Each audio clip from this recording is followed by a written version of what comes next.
Hallelujah, good morning.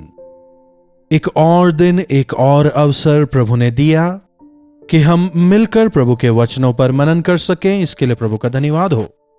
क्या आप लोग उठ गए हैं? दुनिया के किस भाग से इस कार्यक्रम में आप हमारे साथ जुड़ रहे हैं? लाइव चैट पर आएं और हमें बताएं। आपके बारे में जानकर हमें प्रसन्नता होगी। प्रभु यीशु मसीह के दोबारा आगमन के लिए कलीसिया तैयार हो। हर रोज प्रभु के वचनों को सुनकर उनके करीबी में आप लगातार बढ़ते चले जाएं, अपने आत्मिक जीवन में बढ़ते जाएं। इसी उद्देश्य के साथ हम इन कार्यक्रमों को आप तक हर रोज लेकर आते हैं। वचनों को सुने और आशीष पाएं। छोटी प्रार्थना। महापवित्र पिता परमेश्वर, एक बार फिर से आपके चरणों में हम आते हैं। हमारे लिए आवश्यक वचनों को आज हमें दें। यीशु के नाम से प्रार्थना मांगते हैं, आमीन।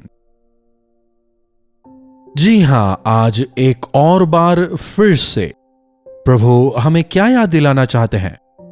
प्रार्थना। प्रार्थना शब्द का इस्तेमाल हम काफी करते हैं, प्रार्थना भी करते हैं, लेकिन कितने लोग प्रार्थना के सामर्थ्य को पा रहे हैं?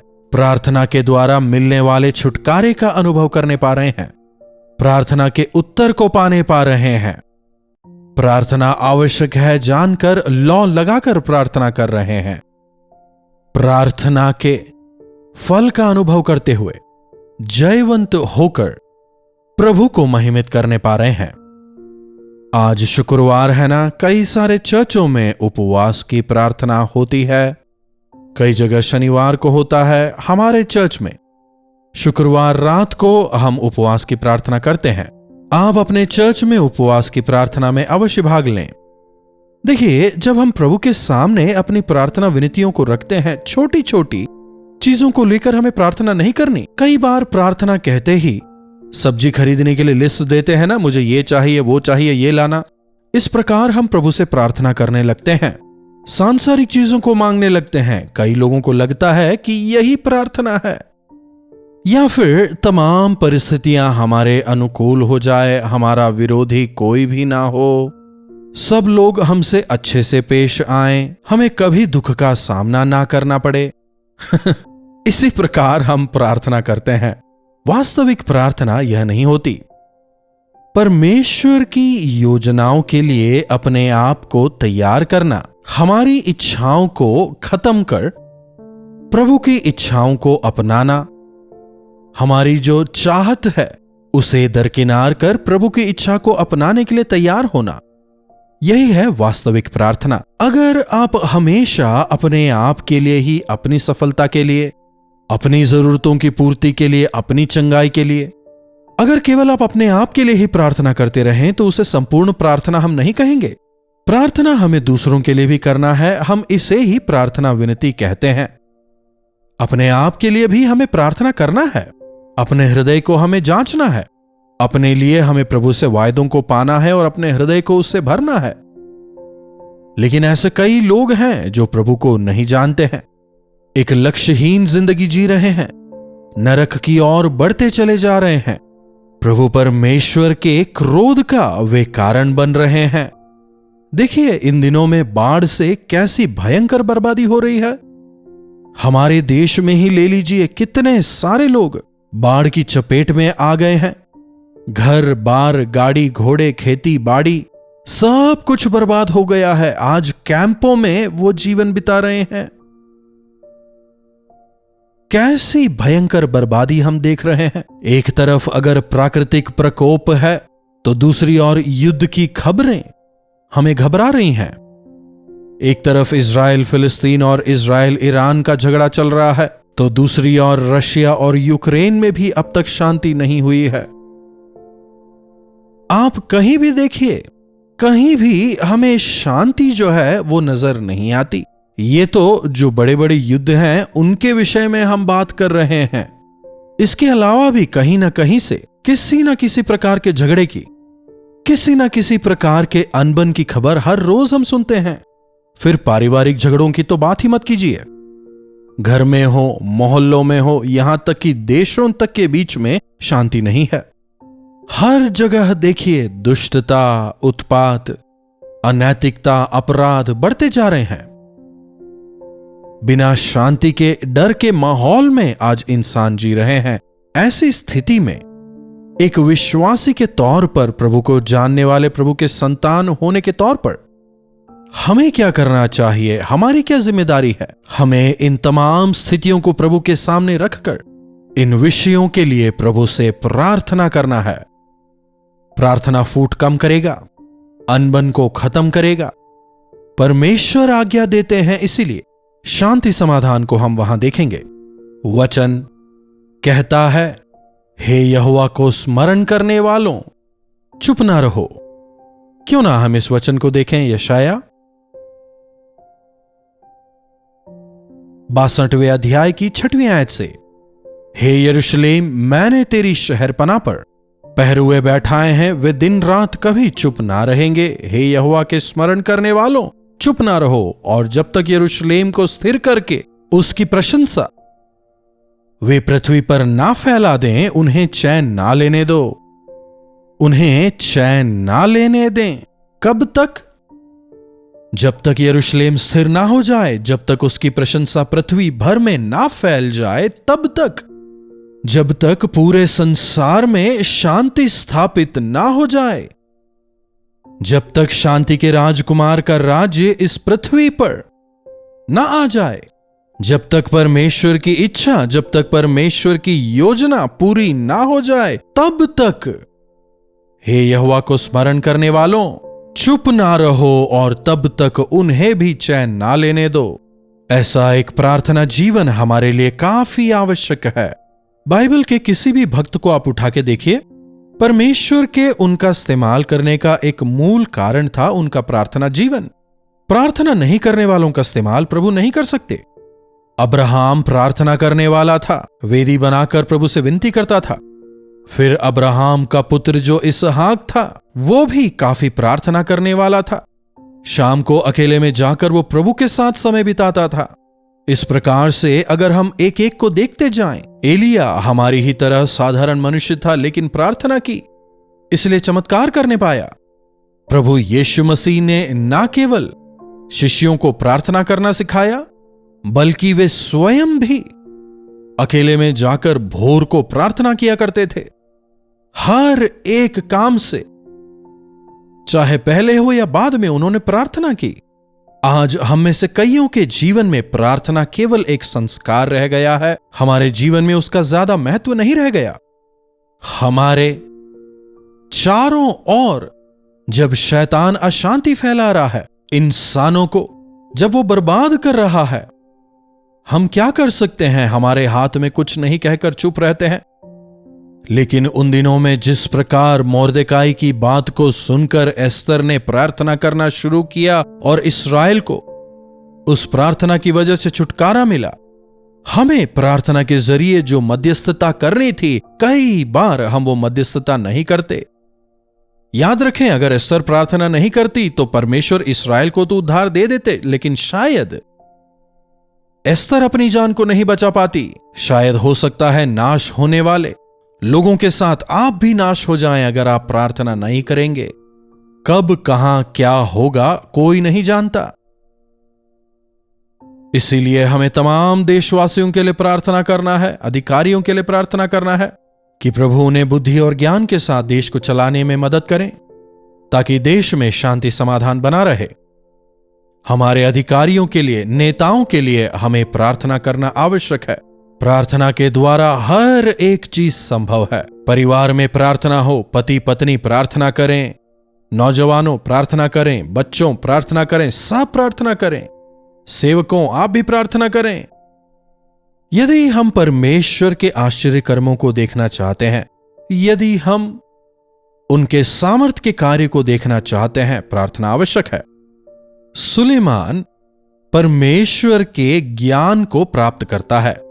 उसे वो ज्ञान कैसे मिला? जब वो प्रार्थना कर रहा था, परमेश्वर ने उसे दर्शन दिया।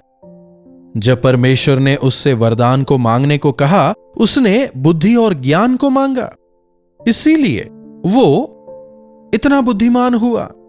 इसीलिए वो परमेश्वर की इच्छा के अनुसार परमेश्वर के लिए इतने भव्य और शानदार भवन को वो बनाने पाया।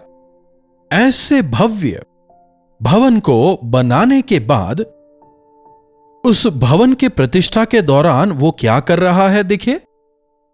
दूसरे इतिहास की पुस्तक उसका 6वां अध्याय 13वीं आयत से।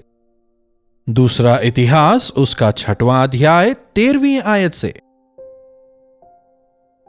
सुलेमान ने 5 हाथ लंबी, 5 हाथ चौड़ी और 3 हाथ ऊंची पीतल की एक चौकी बनवाकर आंगन के बीच में रखवाई थी। उसी पर खड़े होकर उसने सारे इस्राएल की प्रजा के सामने घुटने टेक कर स्वर्ग की ओर हाथ फैलाए हुए कहा या प्रार्थना की। वो एक चौकी बनवाता है जो कि 5 हाथ लंबी थी, 5 हाथ चौड़ी और 3 हाथ ऊंची थी। एक स्टेज की तरह बनवाकर उस पर खड़े होकर इस्राएल की पूरी सभा के सामने घुटने पर आकर प्रार्थना करता है, मैं राजा हूं ना, मैंने ही तो इस भवन को बनवाया है, लोगों को मेरा सम्मान करना चाहिए, मेरी प्रशंसा करनी चाहिए, ऐसा नहीं कहा। परमेश्वर के भवन को बनाने के लिए वो मेहनत करता है और जब वो भवन पूरी तरह तैयार हो जाता है, घुटनों पर आकर वो परमेश्वर से प्रार्थना करता है। क्या कह रहा है? हे यहोवा, हे इस्राएल के परमेश्वर, आपके समान ना तो पृथ्वी पर और ना ही आकाश में और दूसरा कोई ईश्वर है। आपके जो दास अपने आप को आपके सन्मुख जानकर पूरी सच्चाई से चलते हैं, उनके लिए आप अपनी वाचा पूरी करते और उन पर करुणा करते हैं। देख रहे हैं आप यहां सुलेमान की प्रार्थना को। फिर 18वीं आयत भी देखिए, परंतु क्या सचमुच परमेश्वर पृथ्वी पर मनुष्यों के संग वास करेंगे? स्वर्ग में, वरन सबसे ऊंचे स्वर्ग में भी आप नहीं समाते। फिर मेरे बनाए हुए इस भवन में आप क्यों कर समाएंगे? देख रहे हैं।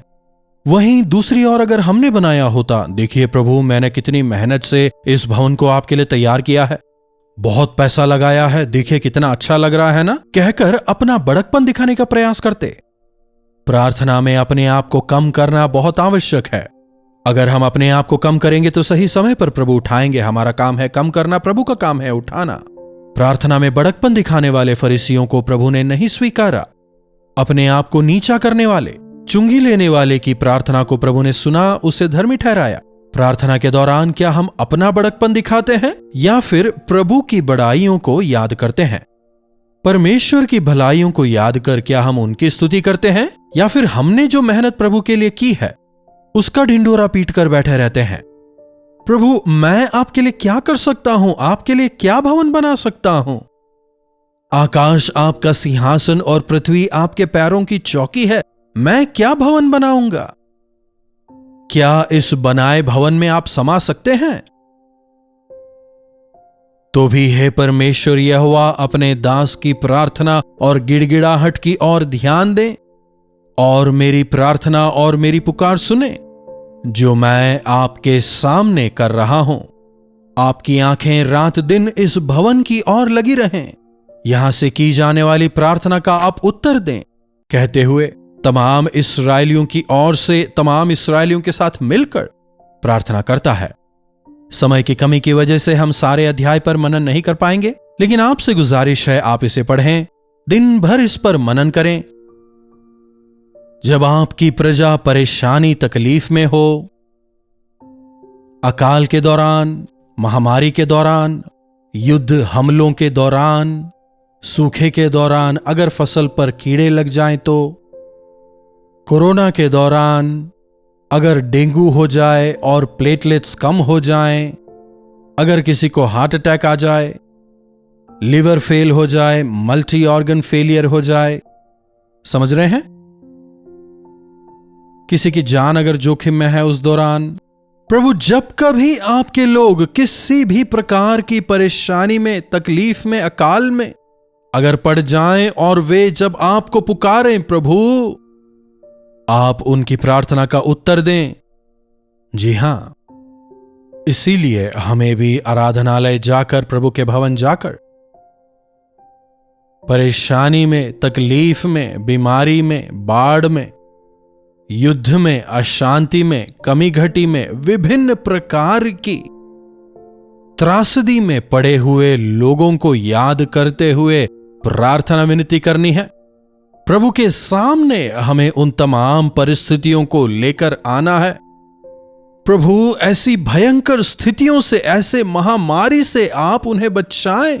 प्रभु, केवल आप ही तो हमें चंगाई दे सकते हैं, शांति दे सकते हैं। प्रभु, केवल आप ही तो सहायता कर सकते हैं। कहते हुए हमें प्रार्थना करना है। एक प्रार्थना सूची को हमें तैयार करना चाहिए। उसे प्रभु के सामने रखकर हमें प्रार्थना विनती करना है। उपवास की प्रार्थना केवल अपने आप के लिए नहीं, लेकिन समस्त प्रजा के लिए प्रार्थना करना है। जब समस्त कलीसिया मिलकर एक मन होकर जब वे प्रार्थना करेंगे, जब हम उनके भवन में जाकर उन्हें पुकारेंगे, प्रार्थना विनती हम करेंगे, परमेश्वर स्वर्ग से सुनकर उत्तर देंगे। क्यों ना हमारी कलीसिया ऐसे प्रार्थना करने वाली हो जाए? क्यों ना हम ऐसे प्रार्थना करने वाले प्रार्थना योद्धा हो जाएं? प्रार्थना। महापवित्र पिता परमेश्वर, प्रभु, एक बार फिर से आपने हमारे जीवनों में प्रार्थना की अहमियत क्या है, हमें किस प्रकार से प्रार्थना करना है, हमें किस प्रकार से आपके सन्मुख अपनी प्रार्थना विनतियों को लेकर आना है, आपके वचनों द्वारा आपने हमें दोबारा समझाया, वचनों से हमें सिखाया। इसके लिए तहे दिल से प्रभु हम आपके शुक्रगुजार हैं। प्रभु, फरीसियों के समान डींगे हाँकने वाले हम लोग ना हो जाएं, बल्कि अपने आप को नम्र करते हुए, शून्य और दीन करते हुए, अपने बड़कपन को दिखाने वाले नहीं, बल्कि आपकी भलाइयों को याद करते हुए, आपके भवन में जाकर हाथ उठाकर आपकी स्तुति आराधना करते हुए, कृतज्ञ और धन्यवादी हृदय के साथ, ना केवल अपने आप के लिए बल्कि प्रभु तमाम अन्यों के लिए भी, बीमारों के लिए, जरूरतमंदों के लिए, जो कमी घटी में हैं उन तमाम लोगों के लिए, जो युद्ध से त्रस्त हैं उनके लिए, विभिन्न प्रकार की परेशानियों में पड़े लोगों के लिए, आपके भवन आकर आपके सामने प्रार्थना विनती करने वाले हम हो जाएं। जिस प्रकार सुलेमान आपके भवन आकर अपने आप को नम्र करते हुए तमाम प्रजा के साथ मिलकर सबके लिए गिड़गिड़ाते हुए आपसे विनती करता है, उसी प्रकार सच्चाई से गिड़गिड़ाते हुए प्रार्थना विनती करने का अनुग्रह हमें दें।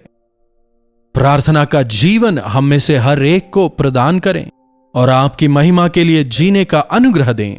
यीशु के नाम से प्रार्थना मांगते हैं, आमीन। अब हमारे पिता परमेश्वर का प्रेम, प्रभु यीशु मसीह का अनुग्रह, पवित्र आत्मा की संगति और सहभागिता हम में से प्रत्येक के साथ आज, कल और सर्वदा बनी रहे, आमीन। प्रभु परमेश्वर की महिमा हो। अपने प्रार्थना विषयों को आप हमें 9884907779 पर व्हाट्सएप, वॉइस मैसेज या फिर टेक्स्ट के जरिए भेज सकते हैं। हम आपसे सुनना चाहेंगे और अवश्य आपके साथ मिलकर आपके छुटकारे के लिए प्रार्थना करेंगे। प्रभु अवश्य आपके जीवनों में चमत्कार करेंगे।